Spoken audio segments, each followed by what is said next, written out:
السلام علیکم ورحمۃ اللہ وبرکاتہ۔ دوستوں، آج کی اس ویڈیو میں ہم آپ کو بتانے والے ہیں اللہ کے اپنے بندے سے محبت کی 8 نشانیاں۔ اگر کسی میں ایک نشانی ظاہر ہو جائے تو سمجھ لینا اللہ اس سے محبت کرتا ہے۔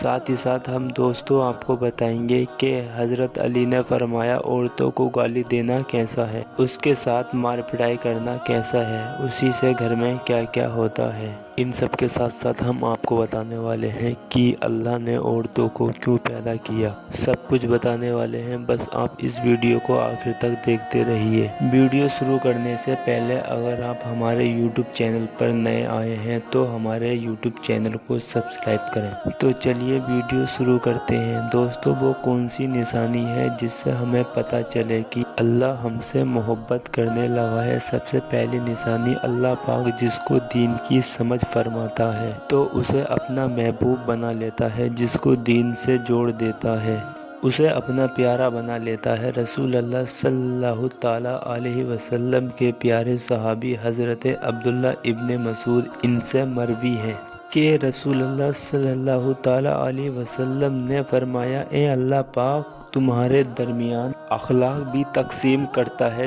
جس طرح رزق میں تقسیم کرتا ہے اسی طرح اخلاق بھی تقسیم کرتا ہے۔ اللہ دنیا اس کو دیتا ہے جو اللہ کا پیارا ہو یا نہ ہو، لیکن اللہ پاک دین کی سمجھ رزق اسے دیتا ہے جو اللہ کا محبوب ہوتا ہے۔ عبادت کی محبت، قرآن کی محبت، اللہ کی محبت، اللہ کے ذکر سے محبت، رسول اللہ صلی اللہ تعالیٰ علیہ وسلم پر درود و سلام بھیجنے کا شوق اور تڑپ، یہ وہ چیزیں ہیں جو اس بات کی نشانی ہیں کہ اللہ نے بہت ہی پیارا بنا لیا ہے۔ دوسری نشانی، رسول اللہ صلی اللہ تعالیٰ علیہ وسلم نے فرمایا، اللہ جب کسی کو پیارا بناتا ہے تو اس کی تھوڑی سی آزمائش بھی کرتا ہے، یعنی دیکھنا یہ چاہتا ہے کہ یہ بندہ میرے فیصلے پر راضی ہوتا ہے یا نہیں۔ جو راضی ہو جائے اللہ پاک اسے دنیا میں بھی راضی کرتا ہے اور آخرت میں بھی راضی کرے گا۔ جو اس وقت اخلاق کا شکار ہو جائے کہ یہ کیا ہو گیا میرے ساتھ، میں تو نماز بھی پڑھتا ہوں اور قرآن پاک کی تلاوت بھی کرتا ہوں، پھر مجھے سر درد کیوں ہو رہا ہے، بخار کیوں آ رہا ہے، میں تو دین کا کاربند ہوں لیکن مجھے کیوں فکر ہو رہی ہے؟ تو ایسا نہیں سوچنا چاہیے۔ حضرت بلال حبشی سے کسی نے پوچھا کہ آپ تو بڑی توحید کی باتیں کرتے ہیں، تو آپ کو اتنی بری طرح سے مار کیوں پڑی؟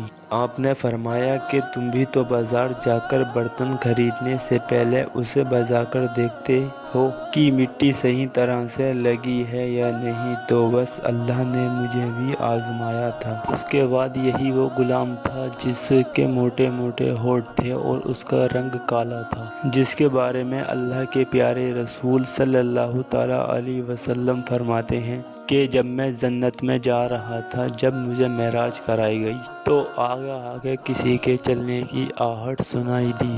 میں نے حضرت جبرائیل علیہ السلام سے پوچھا کہ یہ کون ہے؟ جواب ملا، یہ بلال حبشی ہیں جو آپ کے آگے چل رہے ہیں۔ نبی پاک صلی اللہ تعالیٰ علیہ وسلم جب واپس آکے تو حضرت بلال سے پوچھا کہ تم کون سا عمل کرتے ہو، کون سا کام کرتے ہو؟ تو حضرت بلال نے بتایا، یا رسول اللہ صلی اللہ تعالیٰ علیہ وسلم آپ ہی نے تو بتایا تھا۔ تو حضور پاک صلی اللہ تعالیٰ علیہ وسلم نے پوچھا، کیا بتایا تھا؟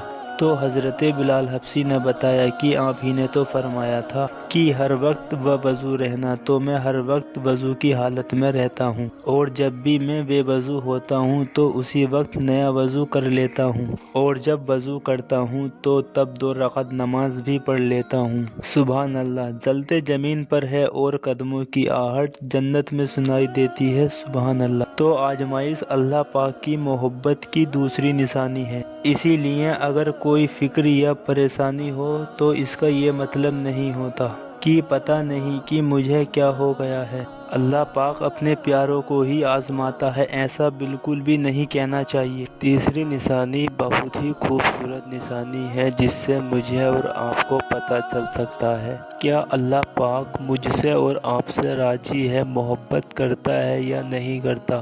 تو وہ نشانی یہ ہے کہ اللہ پاک جب کسی بندے سے محبت کرتا ہے تو اس کی طرف خوبصورت بدلاؤ لاتا ہے۔ حدیث میں آتا ہے کہ جب اللہ پاک کسی سے محبت کرتا ہے تو اللہ پاک فرماتا ہے، آواز دیتا ہے جبرائیل علیہ السلام کو۔ اس کے بعد آسمانوں میں زلزلہ آ جاتا ہے، سب فرشتے بے ہوش ہو جاتے ہیں، اور پھر جب اللہ کے حکم سے سب ہوش میں آتے ہیں تو سب سے پہلے جبرائیل علیہ السلام کو اجازت ہوتی ہے۔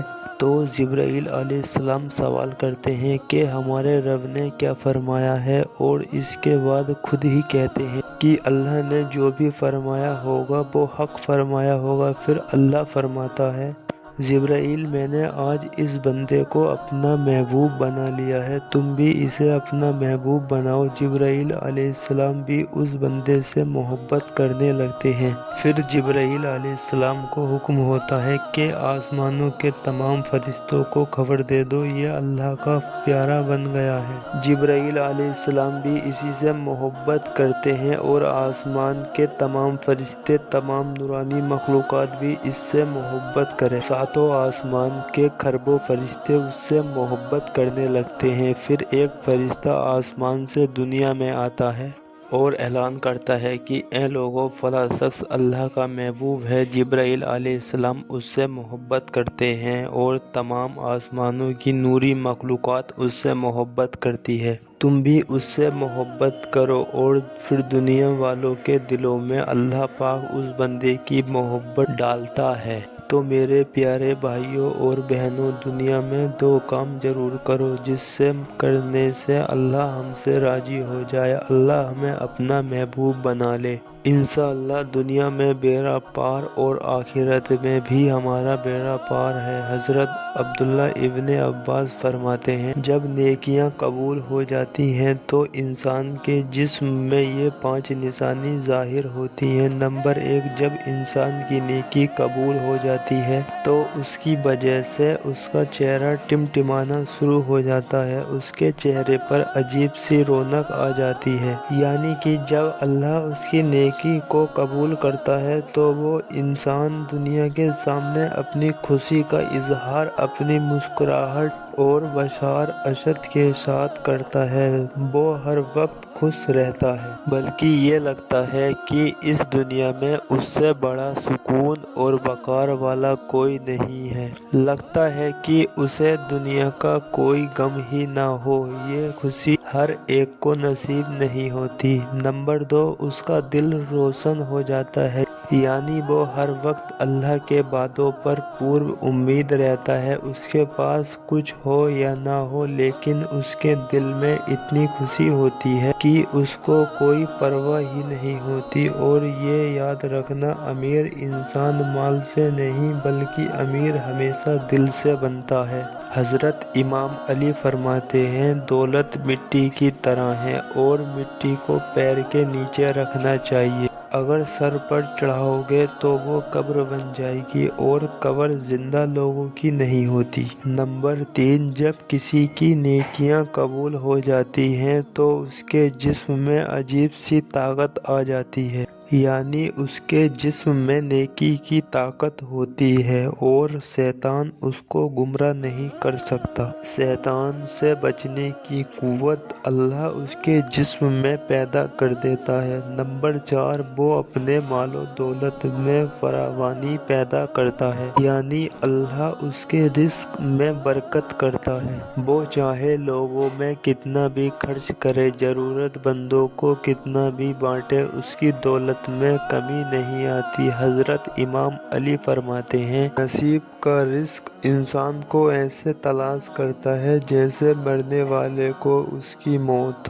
نمبر 5، لوگوں کے دلوں میں اللہ اس کی محبت پیدا کر دیتا ہے، یعنی جب اللہ اپنے بندے سے خوش ہوتا ہے تو اس وقت اس کی محبت لوگوں کے دلوں میں پیدا کر دیتا ہے۔ دوستو، اب ہم آپ کو بتاتے ہیں کہ عورتوں کی ذمہ داریاں کیا ہیں۔ حضرت علی نے فرمایا، عورتوں کی سب سے بڑی ذمہ داری کیا ہے؟ حضرت علی رضی اللہ تعالیٰ عنہ کی خدمت میں ایک شخص آیا، دست عزب کو جوڑ کے عرض کرنے لگا، یعنی میری بیوی میرے گھر کا کام صحیح نہیں کرتی، نہ میرے کپڑوں کی دیکھ بھال کرتی، نہ گھر کی صفائی ٹھیک طرح سے کرتی، تو کیا میرا ڈانٹنا، غصہ کرنا صحیح ہے؟ بس یہ کہنا تھا تو امام حضرت علی شیر خدا نے فرمایا، اے شخص، کس نے کہا کہ تمہاری بیوی پہ تمہارے گھر کا کام واجب ہے؟ یاد رکھنا، اسلام میں عورت کی عزت کو جتنا بلند کیا ہے اتنا کسی مذہب میں نہیں کیا۔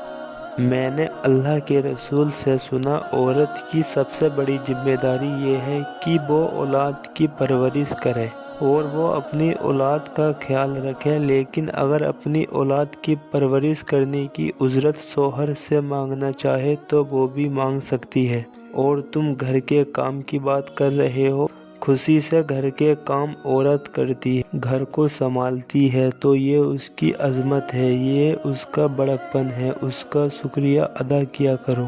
میں نے اللہ کے رسول سے سنا کہ جس وقت عورت اپنے گھر کا کام کرتی ہے اس وقت اللہ اپنے فرشتوں کو زمین پر بھیجتا ہے اور کہتا ہے، جب تک یہ عورت گھر کا کام کرتی رہے اس کے لیے عبادت کرتے رہو، اور وہ پورا وقت جو عورت گھر کے کام میں لگاتی ہے وہ اس کی عبادت میں شامل ہو جاتا ہے۔ یہ عورت کی عظمت ہے کہ وہ تمہارے گھر کو جنت بناتی ہے، تمہارے بچوں کو عظیم انسان بناتی ہے۔ لیکن اگر کوئی عورت پر ظلم کرے، بار بار گھر کے کام کی وجہ سے ٹوکتا رہے، اس پر ظلم کرتا رہے، تو روز محشر میں اللہ اس انسان کو گدھے کی شکل میں اٹھائے گا اور دوزخ کا ایک دروازہ ان لوگوں کے لیے کھولا جائے گا اور یہ کہا جائے گا کہ وہ انسان ہیں جنہوں نے اپنی ہی عورتوں پر ظلم کیا، ان کو حقیر سمجھا، ان کو غلام سمجھا۔ دوستو، اب ہم آپ کو بتاتے ہیں حضرت علی نے فرمایا، گھر میں عورتوں کا رونا کیسا ہے، عورت پر ظلم کرنے کی کیا سزا ہے۔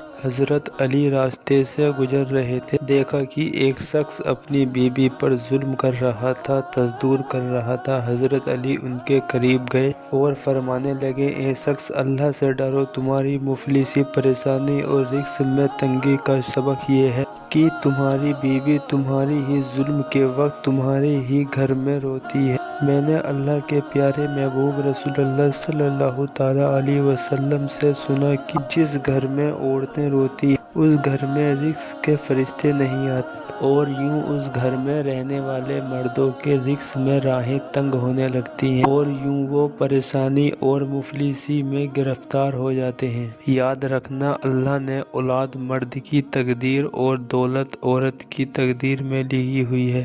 اگر تم یہ چاہتے ہو کہ تمہارے رزق میں فراوانی اور عزت، شہرت، دولت دن بدن بڑھتی جائے تو اپنے گھر میں اپنی عورتوں کا خیال رکھو، ان کو خوش رکھو۔ اللہ کے فضل و کرم سے تم عزت، شہرت اور دولت میں فراوانی پاؤ گے۔ دوستو، اسی طرح کا اور واقعہ ہے۔ ایک مرتبہ حضرت علی راستے سے گزر رہے تھے، آپ نے دیکھا ایک شخص اپنی عورت پر ظلم کر رہا تھا، اس کی توہین کر رہا تھا۔ حضرت علی ان کے قریب گئے اور فرمانے لگے، اے شخص، یاد رکھنا، اللہ نے مرد کو طاقتور اس لیے بنایا ہے تاکہ وہ عورت کی حفاظت کر سکے، نہ کہ عورت پر ظلم کر سکے۔ میں نے نبی کریم حضور پاک صلی اللہ تعالیٰ علیہ وسلم سے سنا کہ جو مرد اپنی عورت پر ظلم کرتا ہے تو اللہ اس پر لعنت بھیجتا ہے۔ تو اس نے کہا، یا علی، یہ میرے نکاح میں ہے، میں اس سے جو بات کرتا ہوں یہ میری بات نہیں مانتی۔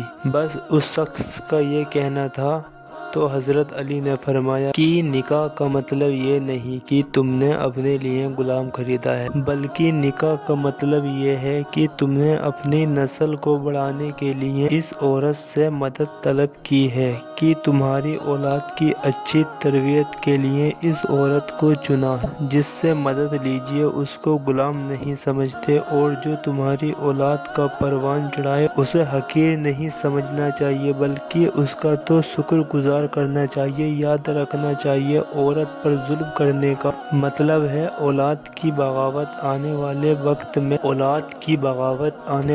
وقت میں اولاد اس عورت کے جسم میں نصیب ہوگی، اس کے وجود میں تمہارے لیے بغاوت ہی بغاوت لکھی ہوگی۔ تو میرے پیارے دوستو، آج کی اس ویڈیو میں بس اتنا ہی۔ ملتے ہیں ہم آپ کو پھر ایک نئی ویڈیو پر، تب تک کے لیے اللہ حافظ۔